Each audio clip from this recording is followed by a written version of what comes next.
Good morning, everybody. Just in case you've been following the last 2 days, we've been on a journey for 21 days to revamp or reprogram our health. And health being more than just our fitness or our slimness or us being a size zero. Health being in terms of everything: emotional health, physical health, your ability to deal with life better. And I think the foundation to that is always your physical health, because like I said yesterday, if you don't have your health, you really don't have anything, and you can't do anything either. So what I'd like to start with today is just introducing myself, because a lot of you might be joining and you don't know who I am and what I do. My name is Supriti Singh. I'm a excellence coach and a weight management specialist. I've been in the health and fitness industry for the last 20 years. I started my career as a contemporary dancer and an aerobics instructor in the good old days, in around the mid-90s. And I grew a passion for it, because when you have your health, you can deal with everything else in your life with so much ease. You have, we have people who are suffering from addictions of so many kinds. We have people who are, suffering from addiction to cigarettes and addiction to alcohol and addiction to sometimes to food and to sugar. Sometimes now I hear of addiction to social media and to electronic devices. I got addicted to exercise. I used to get such a wonderful high, which, like I said, I think in the first video that we had, it's called a runner's high. I just got hooked on it, and I found that whatever problems I may have been dealing with in my own personal life, everything was just easier to sort if I was in the space where I had, sweated a little bit and I felt really good about myself. So it has so many advantages and benefits, so much more than just weight loss. Anyway, so along that period of time, I had already trained to be a chef. I've done my hotel management, and I always had this vision of combining health with food, because everybody assumed, and I think there is a slight assumption of that even today, that if something is healthy, it's going to taste awful. So my intention for joining catering college at that point and to train as a chef was to create food items that would be healthy, palatable, in fact not palatable, really enjoyable. So when you get onto your wellness journey, you don't feel deprived, you don't feel like you're starving or any of that. So that was my vision at that time. Now I've managed over the years to combine my passion for food with my passion for exercise. So now what I do is I of course, along with prescribing diets and doing nutrition plans, I also do food consultancy, because a lot of people don't know how to translate the correct nutritional guidance that they have received from their dietitian into the actual kitchen. They come back to you with, yeah, okay, it's fine if you're going to recommend olive oil, but olive oil is so expensive and it doesn't go with the kind of food we eat at home. And how do I combine it? And how do I create items that my should desi husband only likes to eat certain kind of sabzis, usme main olive oil kaise dalu? So my forte kind of grew into the area of translating nutrition into food. Along the years, as we were giving diet plans to people, and as we started doing, calorie counting and this, why and other, because you get very clinical in that respect.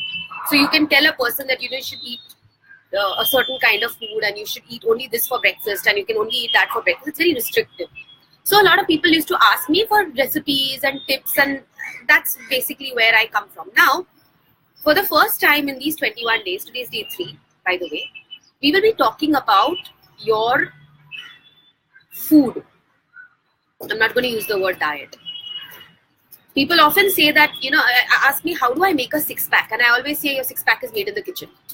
It's not made by any kind of exercises. It is made by the way you eat and what you eat and what time you eat, and all of those factors come together in order to make that six-pack, so to speak, that you want. So I have over the years encountered some really drastically absurd beliefs regarding food. There are a lot, but today I'm going to talk about just 5, the 5 most common ones that I have heard over my career. And the 5 that if you just get out of your belief set right now, you'll already be fast tracking yourself on towards fitness. Okay, so let's just jump right in. The first most common thing that one hears and has heard for years, and I fell for this too in the 90s, was that fat makes you fat. Okay? Ergo, if I eat low fat, I will lose weight. Now, partly true, we'll get to why, but mostly untrue. I'll get to why also. Now, why is it kind of true? Because fat contains the highest amount of calories per gram. So if you're going to count calories and you're going to eat a lot of high fat food, a small quantity has higher calories, therefore you're going to consume more calories. Therefore, you're going to end up gaining weight, right? Now, the question here is whether all fats firstly are created equal. Does that mean you cut out all fat from your diet altogether? And two, does all low fat stuff automatically make it more beneficial? Now, in the 90s, at least when the fitness industry was on its rise in Mumbai, I would say India. Now, we are talking about the 70s in the States because we catch up about 20 years post everybody else, right? Here, so when aerobics and fitness and gyms were on the rise in the late 80s and early 90s, we were following the low fat trend. I have recommended diets to people also which recommended that you consume less fat. I was myself following a low fat diet. Now, low fat diet is good if you're cutting calories. But if you're going to be using that as a blanket statement and I go to a store and I want to pick up something and I go, oh, it's low fat, I must eat this. And I do that repetitively over the next few days or weeks or months or years. Something very important has to be added to the food in order for it to be tasty after it is now low fat. And that thing is usually sugar. So for years, people have been serving low fat this and low fat that and adding a lot of sugar to substitute what is called palatability. Because fat does two things in your diet. It creates a feeling of fullness, satiety, what we call in nutrition terms, and it makes things taste good. That is why so many high fat things are so tasty. When you take that out, you're taking out a lot of the flavor and a lot of the full factor also. So in order to substitute for the flavor, you're going to add the sugar. How do you substitute for the fullness factor? You eat more. So invariably what you end up doing is eating more of something that was not too good for you in the first place, plus it has a lot of added sugar. So the health benefits are not only practically nil, they are also it could also be detrimental to your health in the long run and create hormonal imbalances and such issues later on. There will be a day when I'll be discussing hormonal weight gain as a topic. It's a vast topic and how we can overcome it. This is actually one of my fortes. So because of something that I have suffered myself personally.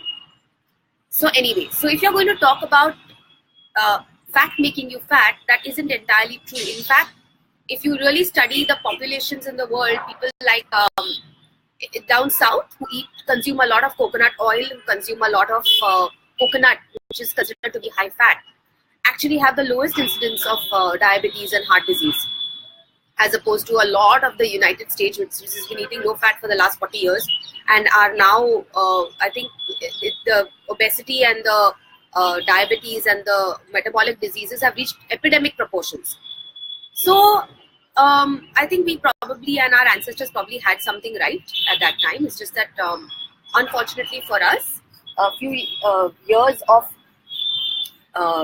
evolution have changed us from a basically active population to mostly sedentary. So yes, obviously the calories that our ancestors consumed, and if we consume the same today, we are not going to have the same expenditure, so we will gain weight. I don't think we can blame that solely on fat. So and dietary fat, so to speak. So yeah, also Mediterranean countries where olive oil is consumed en masse and they are extremely healthy and extremely fit. So I think that there's always a balance between how much calorie expenditure you have, how much activity you have. You can't just decide that I will just cut out all the fat and then the villain is gone from my life. He's not Mogambo from Mr. India's ko bahar phek diya, so then you're okay. So anyway, so what we're going to do now is discuss how you can include fat in your diet. The only rule is that you include good fat. Please don't fall for low fat and buy the low fat margarine, and they're awful for you. And in many ways, again, that's a very long topic. I will discuss it another time.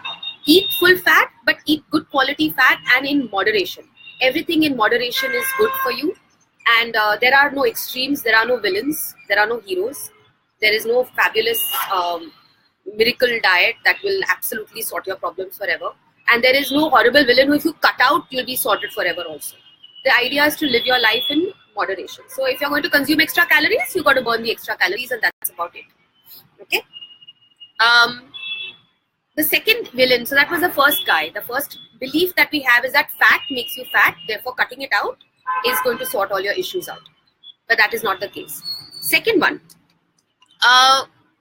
currently huge in the market, carbs are bad for you.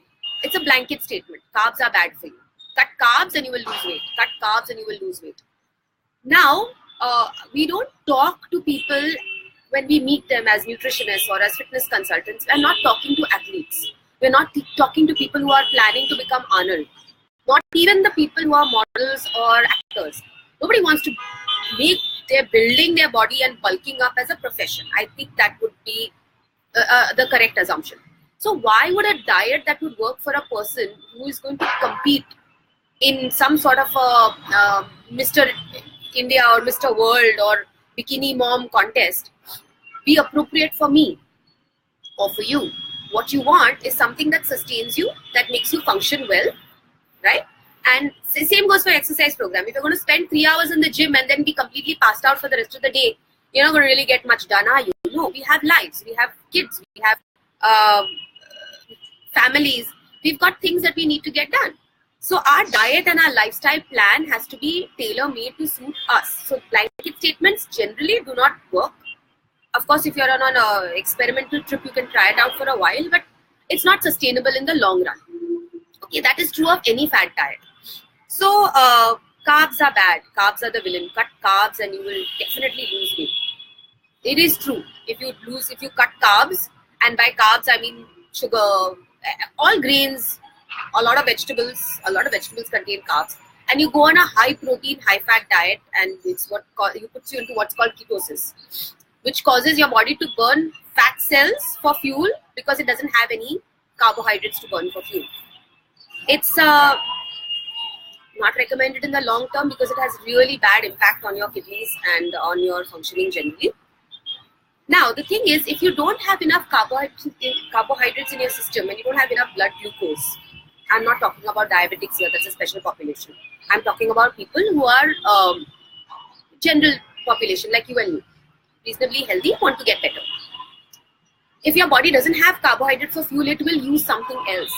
And the first thing of choice is not fat. The first thing of choice is protein. So your body will try and create some sort of energy substrate out of your protein system, which is your muscles. So if you go on a low carb diet for long enough, you will probably end up lessening your muscle mass in your body. You will lose weight on the scale, which will probably be water and muscle. And you've lost enough muscle, and you don't cover that up by having by working out in the right way or doing an extremely good strength training program. What's going to end up happening is at the end of your diet, you will see yourself lower on the scale, but what have you actually lost? If you have lost muscle mass, and believe me, you will go back to your original diet because nobody can live without carbohydrates after a certain point in time. You'll put on all of that weight again, and all of that weight will be fat gain. So you've returned to the whole merry-go-round with more fat, less muscle, therefore a lower metabolism, therefore at rest and during your workout, you're burning less and less calories. And every time you visit this diet spiral, you return less able to burn fat, which is why chronic dieters always feel like they lose 5 pounds and gain 10 pounds. And they start off dieting and they end up much heavier than they were before they started out dieting. So that's why a low carb diet is a very blanket term, and it is true in a sense, and I will explain to you how. When you talk about low carbs, if you cut out simple sugars from your diet, white bread, white starch, I won't even say pasta too much because frankly it depends on how you prepare it and the quantity that you consume. White sugar, desserts of all kinds. These are carbs that need to go and must go. Must go. They have much more ill effects on your system than you're probably aware of. So again, that's a topic that we can talk about for like a whole hour. So I won't get into the details at the moment. But yeah, so if you're going to cut out carbs, those would be the carbs that you would cut out. So like fat, carbs are not all created equal. What you should have in your diet is good quality grains, vegetables, preferably high fiber ones. The more veggies you eat, the better fiber you get, the better your metabolism is, the slower your absorption of the food in your system, so you absorb the nutrients in the food well.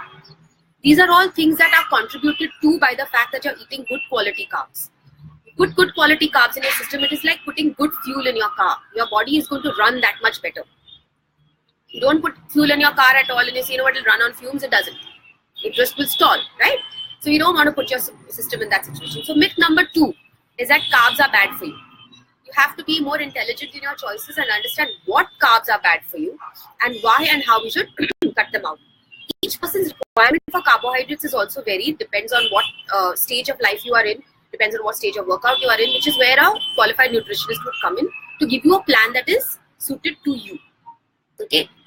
Third myth is that juices or smoothies are excellent for your system over a long period of time. Again, they can be, but juices per se are nothing but concentrated sugar. Picture this. You want a glass of apple juice. It's homemade. You have your own juicer, cold press or whatever you want to call it. I think so. But how many apples would you have to put in that to create one glass of juice? 4, maybe 6, depending on the size of the glass. Would you ever sit at one sitting and eat 6 apples? No. Why not? Because it contains fiber. You have to chew it. There's effort required. Right? When that apple goes in your system, the actual whole apple, it's combined with fiber. It goes through your system that much slowly, which means that there is no glucose spike in your bloodstream. It doesn't hit your system with a massive jolt of sugar. But when you drink a glass of juice, that's exactly what happens. The amount of sugar in a glass of apple juice is massive. Okay? So when you put it into your system, what is your body doing immediately? It's increasing the flow of insulin to your system to reduce the sugar in your system. Right? That could create a yo-yo effect where your blood sugar spikes and then crashes and then spikes and then crashes. And we don't want that. If you want to sustain your weight loss, you want to have your blood sugar in your system being steady as possible. It will go a little up and down. It's not going to go like a peak and a valley and a peak and a valley. And that's what makes you go crazy and you get mood swings. And the same goes for smoothies, please. So you're just mushing up all that fiber. If it's vegetables, that's okay. Vegetable juices are okay, but they are not a replacement for a real meal. Why? Because they don't have much satiety value. You will not feel full after you have it. So, yeah. So I don't think that that juices are the hero of the whole system. You can put what you want in it. You put chia seeds, you put whatever. The fact remains that if you were going to eat 6 apples, I'd be like, wow, bravo. But you'd never do that. You would just eat that one fruit maybe and you'd stop because of all the effort, and there's a reason for that. Now, when we were cavemen, fruits were difficult to come by. They weren't sitting in the market in piles and piles. We had to go looking for one. And maybe you found one and then you got it. And then your reward would be that it is sugar high because that fruit is so sweet and so yum. Why is it yum? Because of the sugar content. But you eat one, maybe, if you find it. Not like today, where you can eat a whole platter of fruit and you're like, wow, and you keep gorging on it and it's available everywhere. So our systems were not designed to deal with that quantity of sugar at one shot anyway. So giving it to yourself is not, it's not necessary. It's not good for you. You can get that same amount of nutrition from eating the real fruit, and you'd have the bonus of having the fiber, which means there's no sugar spike. So that's your third myth. Okay. I'll go through the ones we've spoken about so far for people who have just joined. The first myth we talked about was that fat is a villain, and fat makes you fat. The second one we talked about was carbs are the villain. Cut them out and you'll definitely lose weight. And the third one is that juices are good for you. They're healthy. They're packed with vitamins. Don't even get me started on the box juices. Okay, I'm not even talking about those because those are mostly sugar. Even the sugar-free ones are mostly sugar. It's confusing to me how they're both the same sweetness. You won't be able to tell a difference if you blindfold a person and bring both the sugar-free version and the non-sugar-free version, the sugar version, whatever that is. So that would be the third myth. The fourth one, and this is a really cool one, okay? People tell you this all the time. I will say, cut out bread. And they will say, but I eat brown bread. And I'm like, oh, why not? Because brown bread, the assumption has been so far that it is whole wheat. Okay? Now, coming from a cookery background and from making whole wheat bread ourselves in the kitchen, believe me, it is not possible to make whole wheat bread. If I use actual atta and make it into a bread, it will be a brick. I could kill a person with it. It will not be sliceable or edible or palatable at all. No way. Bread has that chewy, flexible, soft texture, and it is so tasty and it toasts so well because it contains maida, because it contains that amount of gluten. What do they do to make the bread so brown? They add molasses to it. So it's color, basically, and sugar. So please, I wouldn't recommend anybody eat bread, frankly speaking. Sliced bread is not the best thing to eat. In a bind, you could.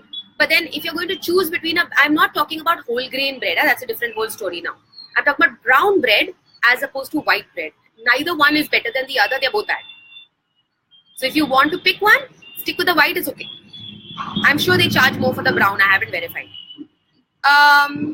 But if you're talking about a bread with whole grains added, yes, perhaps the nutritional quotient of that bread has been elevated slightly. So that might be a slightly better choice. If you can find a bread that's made out of spelt, it's made out of rye, it's made out of... I've been experimenting with a bread made out of amaranth, which is a very, very healthy grain, made out of millet. You know, these are things that you can try and would be definitely more beneficial to you than bread. But remember, than packaged bread. But remember this always, that anything that comes in a packet is going to have other additives as well. They have to cater to a large audience. I cannot create something that is completely inedible and expect people to buy it every day. It's not going to happen. So you want to make something that's going to work well for you and again for a long term. Please don't consider this to be, I will add it to my diet regularly. It is a breakfast option. It is not. There are much, much better things that you can eat for breakfast and carry with you for work instead of a sandwich.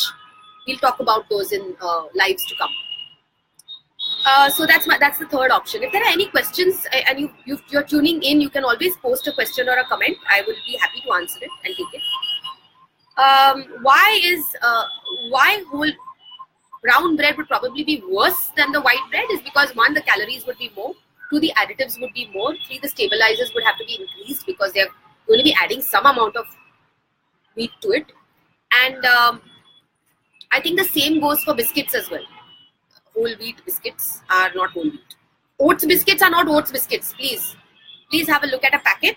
And if you notice, this is a huge topic I will be covering in the future, which will be how to understand food labels. Because we are completely bamboozled by what you see on a food packet, and then we see, oh, XYZ Marie biscuit with oats, and you think, wow, I'm eating a biscuit full of oats, but the percentage of oats in it is 1.5%. 1.5%. So you're not really helping yourself at all. It's just a little different taste. And if that is the case, so I'll be explaining how you can read a food label and be better informed over a period of time. I've covered, I think, 4 of these, right? We've talked about the fats being the villain, the carbs being the villain, juices being damn good for you, and white bread or brown bread. The biggest one that I have seen as a mistake in terms of people who decide to embark upon a fitness plan is, I am going to eat soup and salad. Especially when I'm traveling, because I'm going to be in a hotel and there's a buffet and there's a soup and there's a salad and I'm eating so healthy, and I come back having put on more weight than I had gone with. How did that happen? You eat soup and salad, but do you realize that if you go to a hotel buffet, just as an example, there's one area there with boiled corn, just your iceberg lettuce and chunks of cucumber and chunks of tomato, and then there's 5 or 6 different salads already prepped and ready there. Which one do you think you would naturally pick? You'd probably pick the ready salads, right? Is there any way to tell how fattening that particular salad is. There's a psychological effect that you create upon yourself. When you say, I'm going to eat only soup and salad, you already think you're eating very healthy. You'll probably eat more, first of all. Okay? I can give you a long list of soups that are exceedingly unhealthy. Nobody is serving you a glass of mixed vegetable soup in a buffet or in a restaurant. Nobody wants that. The best option would probably be a minestrone, but even that I don't know. You don't know what goes in it. So yeah, on a menu, that would probably be one of the best options. But if you're at a buffet, the soups that you get, I will assume, would be a mixed vegetable, a cream of mushroom or chicken. A cream of should be a clue there. Contains white sauce, which is going to contain a lot of fat, which is going to contain, because you want it to taste good, right? And don't even get me started on the chowders and the Chinese soups. Sugar, corn flour, cornstarch, God knows what all. So going on a soup and salad diet actually means eating a lot of raw vegetables and going on something that is actually extracting all the nutrition out of the vegetables for you. That would be soup and salad. Not what you get in a store or in a restaurant or in a hotel.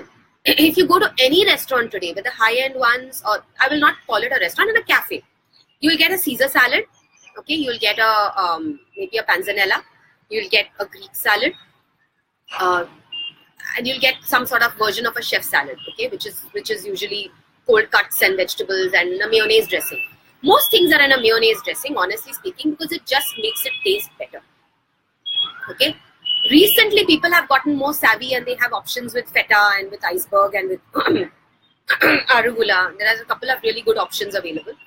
But if we are ignorant as to the difference between the two, having a watermelon feta salad as opposed to having a Caesar salad. A salad is a salad, so I like the Caesar, so I'll go for the Caesar. But Caesar salads are packed with calories. Okay. And if you're on a low fat or a weight loss regime, then that is not the way to go at all. You'd probably be better with eating like a grilled chicken with a little vegetable on the side. Okay, all salads are not created equal either. So salad dressings wise, anything Thousand Island, mayonnaise, those are the two most commonly available ones, are bad for you. Bottle dressings, bad for you. If you can get yourself, ask separately for a little olive oil or balsamic.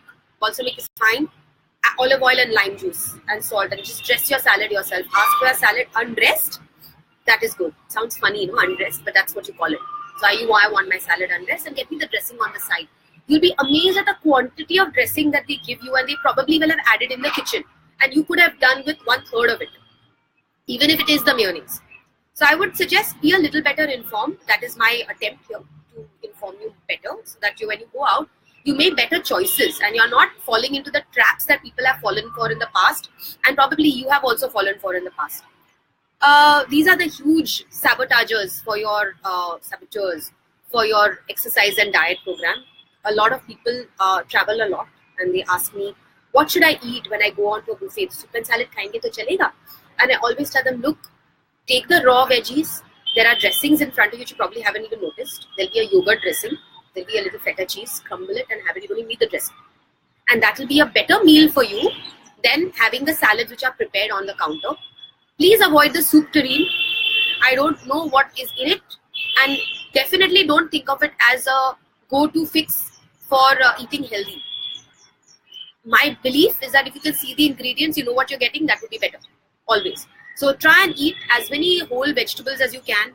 Get yourself a little bit of grilled fish or grilled chicken, whatever is available. Avoid the sauces, avoid the gravies, avoid the makhnis, avoid the kali dal and the whatever.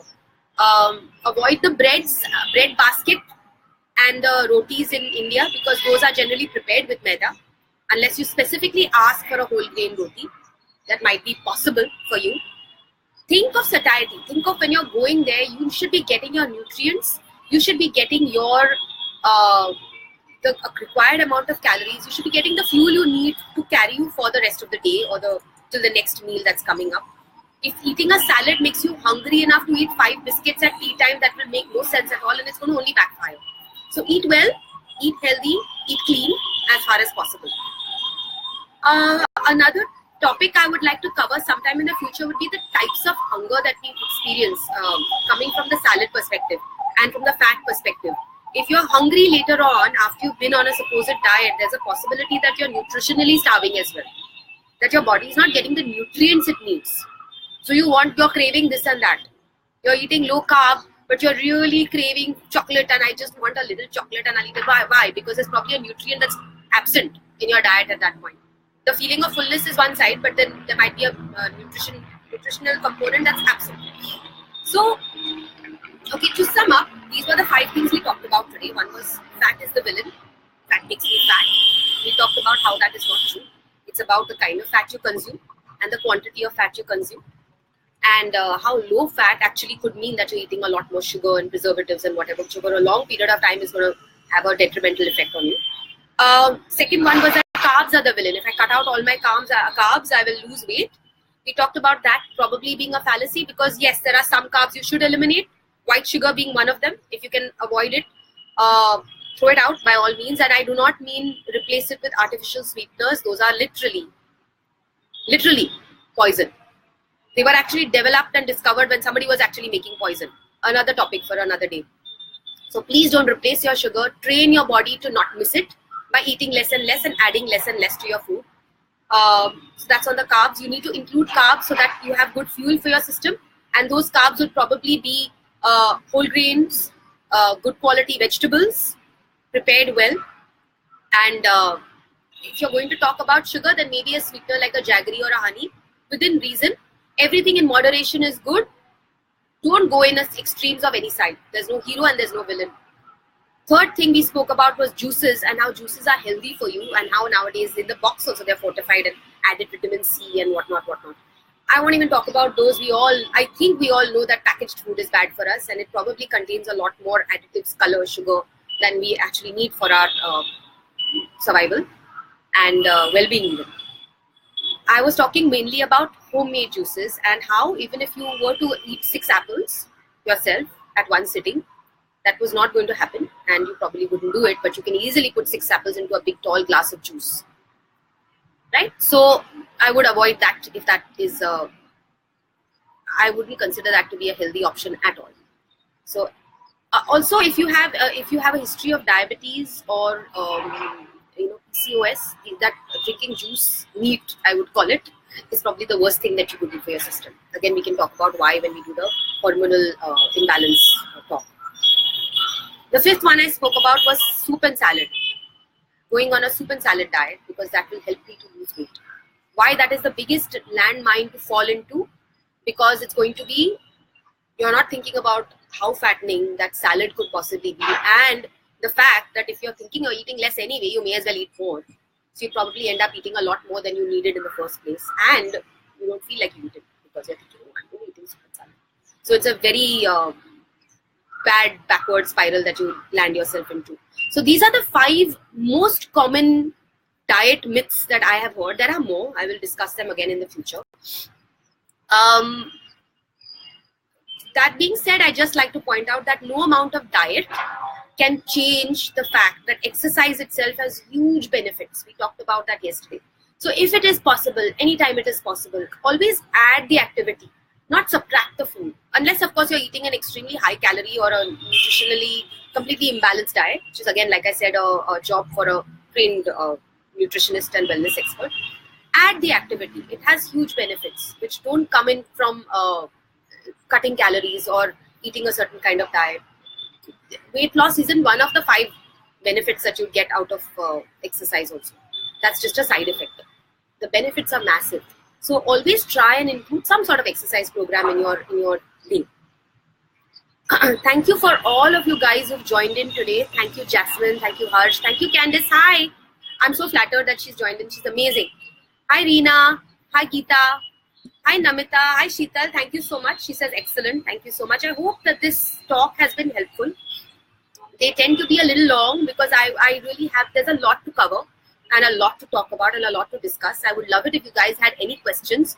You could leave a message for me or a personal message or whatever so that I can address those queries in the future. Hi, Kiran. Hi, Preeti. Hi, Sunir. Hi, Angie. Hi, Disha. Welcome. Thank you so much, Priyanka. I remember my gulab jamuns also. I sometimes I do prepare things that are a little bit unhealthy, but I don't eat them myself. And Vinita, hello. Shalina, hi. Shalina's joined us again today. Thank you so much for joining. Hi, Pankaj. Hi, Kulveen. Hi, Gitanjali. Hi, Chaitanya and Neha. Neha is also a skilled, very, very skilled nutritionist, and I'm so happy that she's joined in. Do let me know what you think about my talk, Neha. Manisha, hi. Hi, Kanchan. Hi, Jalpa. Hi, Shivi. Welcome back. Thank you for joining again. Hi, Anshu. Hi, Shraddha. Hi, Sindhu. Hi, Makaran. Makaran was actually one of my batchmates in college way back then, so he's a chef as well, I think. So thank you so much, guys, for joining me today and for being so patient and listening in to what I had to say. If there are any questions or queries, please leave me a comment and please leave it. You can leave it on this video or you can leave it in my personal message so that if there's any burning question you have, I can answer it for you. So thank you so much, guys. Have a wonderful, wonderful, healthy day. Thank you for making it to day 3. And please join me again tomorrow around the same time and we'll be talking about something new and different. Thanks. Bye-bye.